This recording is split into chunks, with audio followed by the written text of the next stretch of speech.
And we are back, ladies and gentlemen. Appreciate y'all in this thrilling edition of the Doing All Right, me and Bryan Broaddus. It seemed like, man, Bryan just does something different to his office every time we see it. Was that light always there? That light up under you? No, the light. I turned them on. Actually, I didn't. I'm getting to learn my office a little bit here, Yeah. and so I didn't know I had them. Because I was messing with the plug, Yeah. and I saw, well, where does these plug? Oh, I see. So yeah, I just I turned these on. So excited about that. But speaking of office, can I show the people something real quick that I'm proud of? I just saw a little smidge. Please, Bryan, go ahead. Okay, please. I want to share something. This is Voch has got his own office next door, so I want to show you something I put in Voch's office, and you folks put in the comments what you think about this. All right, Wow. I'm gonna show you. Just 1 second. Bryan Broaddus really put a lot of time into this, ladies and gentlemen. Let me see. Wow.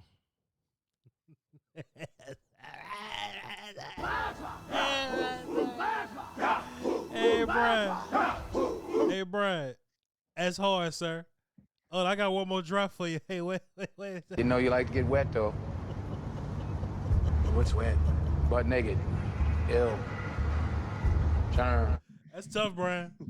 Bryan. How about that? That's tough as hell, man. Thank you so much for. Hey, our podcast might not be worth a damn, but we're gonna have some good pictures, and we're gonna have a good place to watch some football. I mean, we can watch some football around this place, but our podcast might not be worth a damn, but we'll have some fun. Bryan, we'll have some good pictures. Thank you very much, Bryan, for your for your kind gift there. And people don't even know. I haven't seen nothing yet. Like I kind of know what the infrastructure of the building is. And I know where my room is, where my office is, like relative to Bryan's. But I haven't seen the setup. Bryan is purposely waiting to the last minute. So I guess we'll see it all together when I show up and start doing content. We'll all see the office together, but the whole building, the whole thing, the whole get down forever. So when we do it, Bryan, I'm gonna go from the truck to security. You know what I'm saying? And I ain't gonna tell them exactly where we at because I'll get on their ass if I see them in there sneaking. But the whole get down, we'll break that down for the people. That'll be fun. It'll be fun. I tell you what, though, man, some that ain't gonna be fun. Boy, the Ravens talented, ain't they, Bryan? Boy, the Ravens, they got 3 teams worth of killers over there. The Cowboys kind of top heavy, man, but the Ravens gonna have guys fighting for their life out here, Bryan. I was watching the Ravens last preseason game. They was beating the hell out of somebody, and boy, they was good the whole game. Bryan, let me run this by you. I got about 6 players here. Yeah. I want you to grade on a scale of 1 to 10 how important this preseason game is for their future. Okay. On a scale of 1 to 10, how important is it for these guys to come out and show out? Keep them from getting cut, Bryan Broaddus. Scale of 1 to 10. Let's do this. Let's just start right here, Bryan Broaddus. Let's go Sam WIlliams, Bryan. He didn't play at all last week, but we know that edge room is very competitive. I was watching film from last year. I was like, damn, boy, I would love to call Carl Loss and see what he's doing. We ain't doing nothing else. But this edge room is very competitive, Bryan Broaddus. And Sam hadn't done much of nothing. People in the chat, I don't know if it was this chat or the .com chat that we did, Bryan, but they was kind of fussing at me at the idea that I was like, hey, man, if Sam get cut, I wouldn't be shocked. Some people think that Sam is entitled to a spot, like he's done something here, Bryan. Sam got a lot of potential. Sam is a second-round pick. Sam has a lot of ability, but Sam hasn't done. I'm being fair here. I'm just being fair. If I'm lying, tell me I'm lying. Sam hadn't done a thing. So coming off this ACL, Bryan, and some up and down practices, because we was out there at camp, up and down, how important is this game for Sam WIlliams to go out there and play well? Yeah, I think I think it's very important. I think and Sam did, to his credit, yesterday, just watching clips like much of us have, and Sam had an interception yesterday on Dak Prescott down in the red zone. They ran what we call a fire zone, where Ezraku and Sam both dropped, and they brought secondary blitzers to replace the blitzers. So, good for Sam. But Sam, the problem with this, though, Voch, to be honest with you, we've seen a lot of teamwork. We've seen a lot of rotation. we haven't seen a lot of one-on-ones. Yeah, We for haven't sure. seen a lot of those competitive periods where, hey, Sam's really doing a nice job. Sam's really, and then when he doesn't play, then you're kind of in that mode of like, okay, are they just kind of working Sam back into things? It was nice to see him get the interception, but Sam playing against the Ravens, I think it's important. Mhm. I think it really is important. It's not one of those things where I'm going to go, well, hey, Sam Williams doesn't need the work. Don't want to worry about the injury, midseason form, ready to go, and all that. I can't say that about him Mhm. because you're right. There have been times Ram scrimmage where they run crack tossed and they destroy him on the edge. Mhm. And now the ball's outside, it's in space, and everybody's trying to get to the ball. There's things that Sam Williams needs to clearly work on. And I was very hopeful that he would get a little work, in the actual game, the preseason game. Didn't happen. I hope, I hope that Coach White Cotton and Matt Eberflus and those guys give him an opportunity because I do think it's important. I think it's important to him psychologically too Sure. Yeah. to be out there and playing with his teammates and getting some live work. I just want Sam to show what he's been talking about. You know what I mean? Yeah, I think Donovan's gonna be here. Micah's gonna come yeah, back. Dante Fowler got his money. He's gonna be here. Like there's room for you to do something. I just want to see Sam do that. If not, we could just put a bunch of effort into somebody else. If that's gonna be like Marshawn Nealon is a young yeah. guy with a lot of time left. Right. I've made this point before, especially talking about Tober. Like these 1 year left on their contract, guys. Yeah. That puts you in a weird situation. You have to show your value now. If you're on this 1 year prove it type deal, and normally, Brian, to be fair, that's when players normally step up and get a little show off a little bit because this is their 1 year to make some money for the next go around, right? And look, Sam could be a guy that you sign back for cheap one day. I don't know, but I need to see something from Sam. I need to see it. I totally agree, and I was very hopeful that going through the whole year, we know about it usually takes a year, to kind of get yourself back. There was times where Sam looked very explosive, like in the OTAs, mini camp, and then there was times during training camp where he didn't look as quick, Sure. where guys were blocking him that shouldn't be blocking him. You know, nothing against Cornelius Yeah. or any of those type guys. Yep. But if Adeniji and Cornelius and those guys are blocking you with some regularity, Punish those they're guys.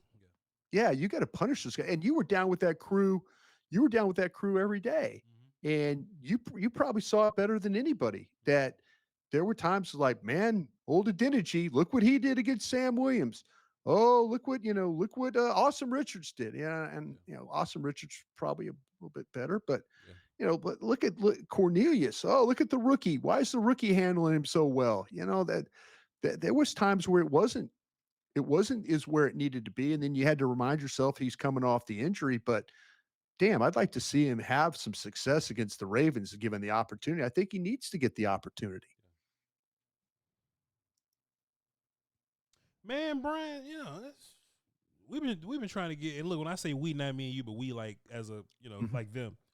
We've been trying to get Deuce Vaughn active in the regular Yeah. season for a long Wow. time, man. Like Deuce Vaughn is a Hall of Fame preseason player. He's a Yeah. he's a he's a Cowboy Ring of Honor preseason player, Brian. And every time you think about cutting him, he has a phenomenal preseason showing, but it just doesn't happen in the regular season, Brian. And it's even gotten to a point where I question sometimes, like, man, is Deuce bad or just did Mike not know how to use him in the regular season? Like, what was going on with Deuce Vaughn in the regular season and not the preseason? So, Brian, we got even more running backs in this room now, boy. That running back room is thick as it's ever been with Deuce Vaughn in there. And Yeah. I think he's fighting for his life right now. This might be his last hurrah. Yeah. This might be his last hurrah. Brown, on a scale of 1 to 10, how important is it for Deuce Vaughn to go out there and show out versus the Ravens? I think this is 7. If you want to take it 1 to 10, maybe even an 8 for him. I mean, what's happening is that you're in a situation where we're trying to kind of figure out what the order is of how they're going to potentially play these guys. And can you find a way to take one of the older guys out? Can you take Williams out? Can you take Sanders out? I think that the injury stuff has hurt Deuce Vaughn. Yeah. Because he was started off his camp pretty good. Yeah. He really, really started off camp well.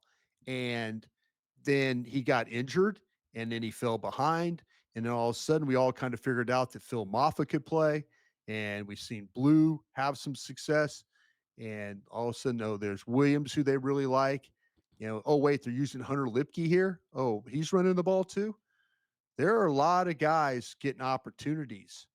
And, we with Deuce, the thing that's always going to hold Deuce back is they're going to try and play him on special teams, and his lack of height is going to hurt him on special teams. Unless he is the starter or the backup, he's going to have to play special teams. And he tries, but his lack of height limits him. And so that's a problem. Whereas others like Maffa and Blue and they're going to get opportunities because they're a little bit bigger guy. And Deuce is, let's be honest, Deuce has probably lost a sponsor or two out of the building. It was, when the coaches kind of move on, when new coaches come in, it's like, well, we got these other guys we're playing with. But I think Deuce Vaughn for what he does, I think he's good.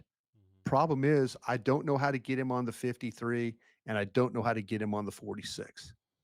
And it sucks that when he goes in there last week, you throw the ball 6 times and don't really get a rhythm with him. Like that really Right. that really didn't help him Yeah. at all. So Nope. hopefully Nope. Deuce gets another opportunity. How do you feel about that? Do you feel this? Do you feel the same way, or do you feel like is it a level 7 or 8 with him when it comes to this, or I think or is that ship sailed already? I think it's really important for Deuce to really go out there and do well, Yeah. just to keep his name alive.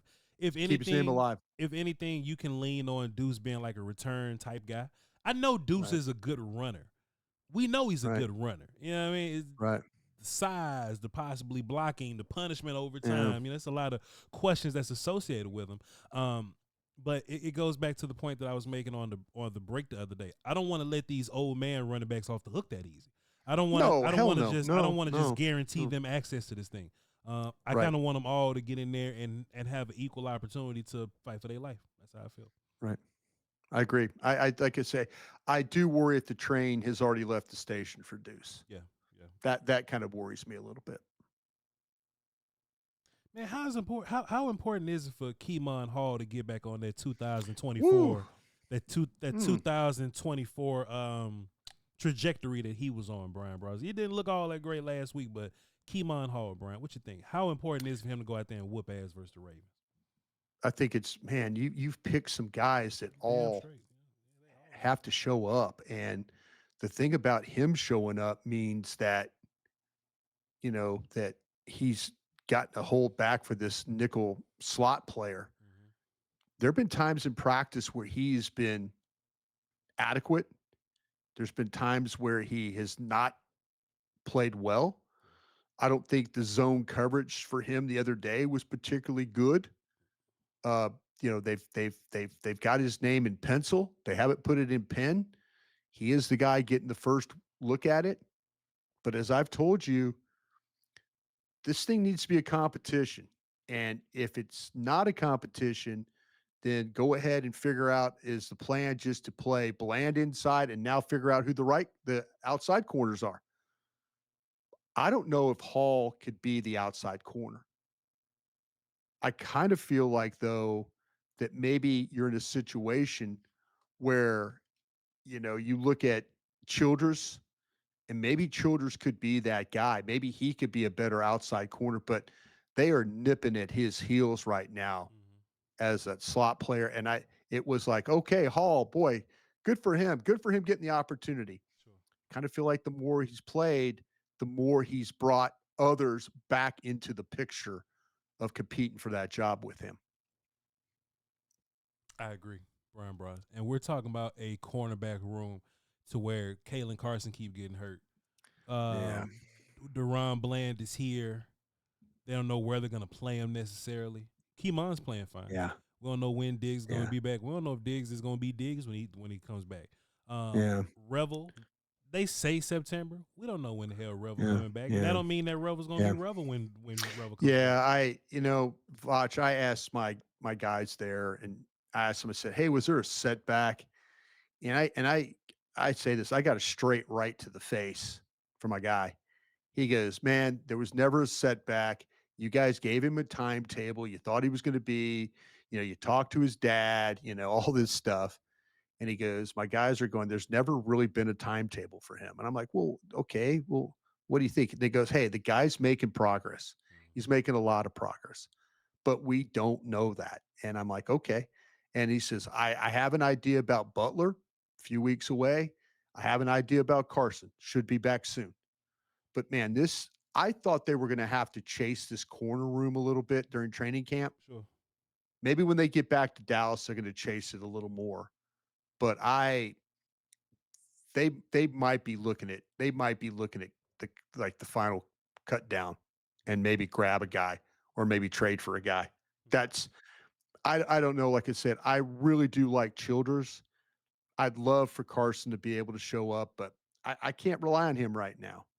And Izzy, I think we've talked about him, his ability to like put himself in position to make like Cheeto.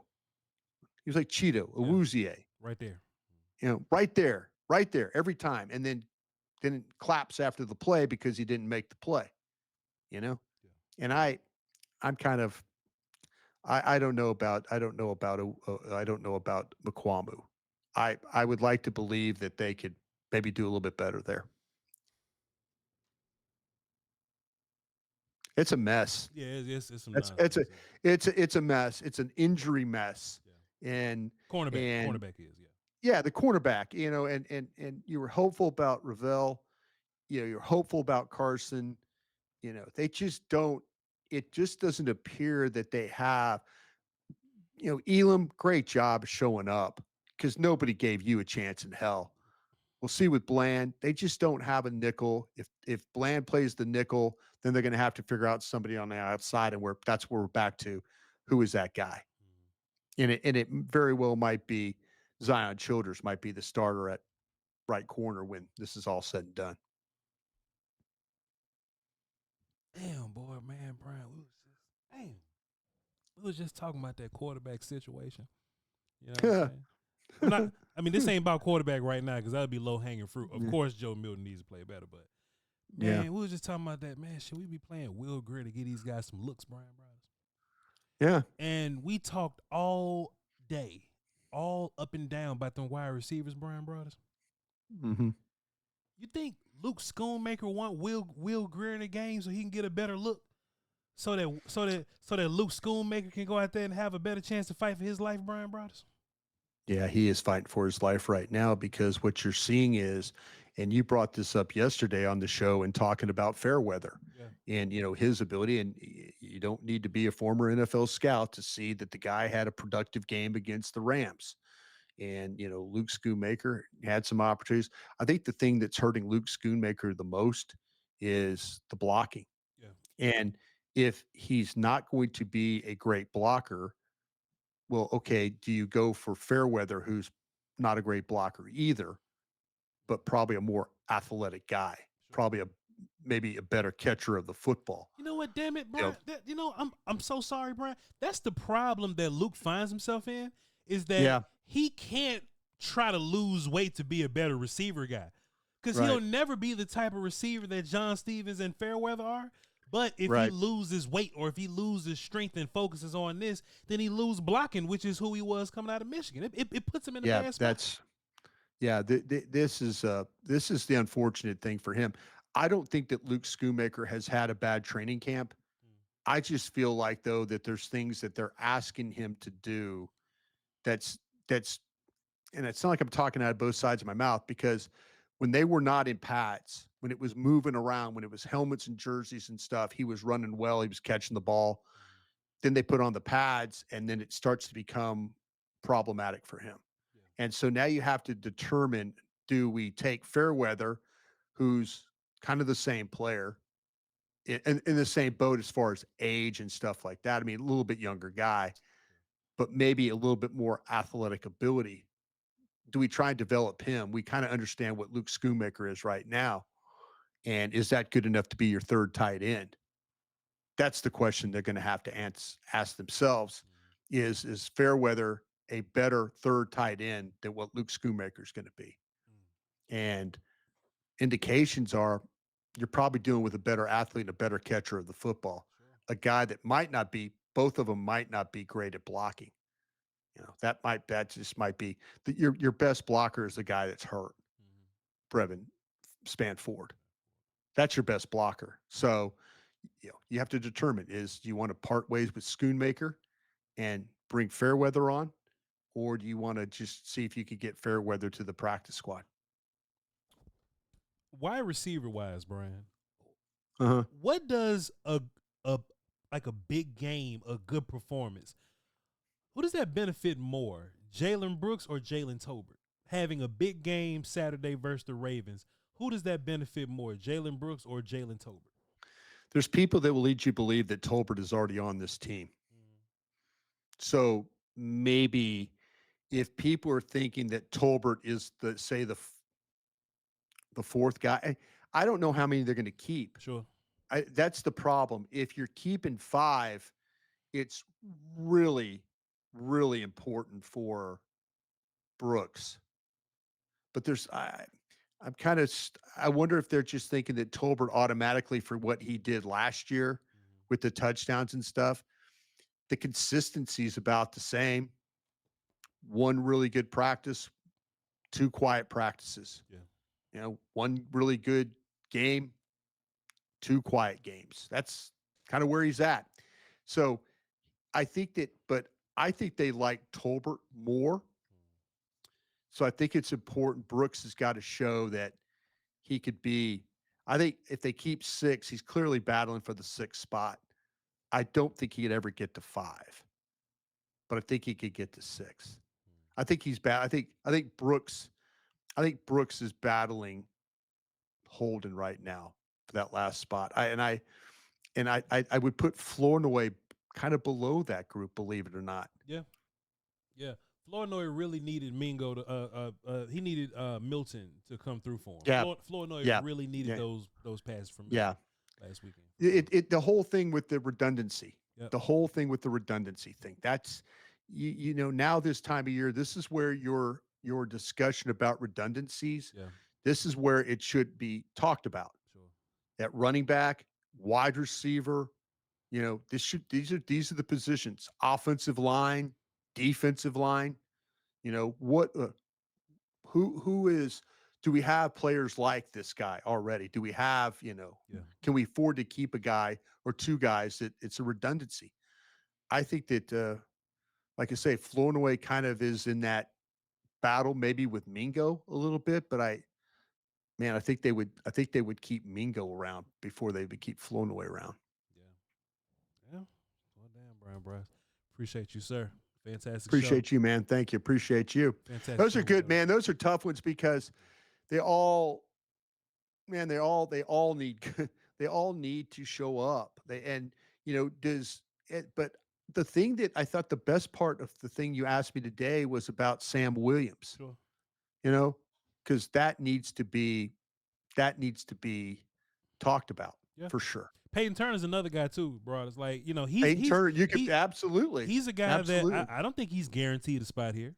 He's not guaranteed anything. I totally agree with you. I totally agree with you. If anything, like if Sam can prove to be a really good run defender or a much better run defender than what he once was, or if Peyton Turner could be a better pass rusher, then we would think of Sam Wick. Like both those guys are kind of fighting each other, I think, for that last edge spot. Yeah, I look at this. I look at the edges as, I look at Micah, I look at Ezraku, I look at Fowler, and right now I think that Nealon is your guy. Yep.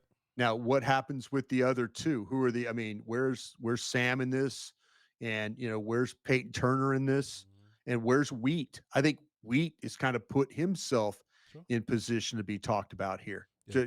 To, run tackles, pass rush pressures.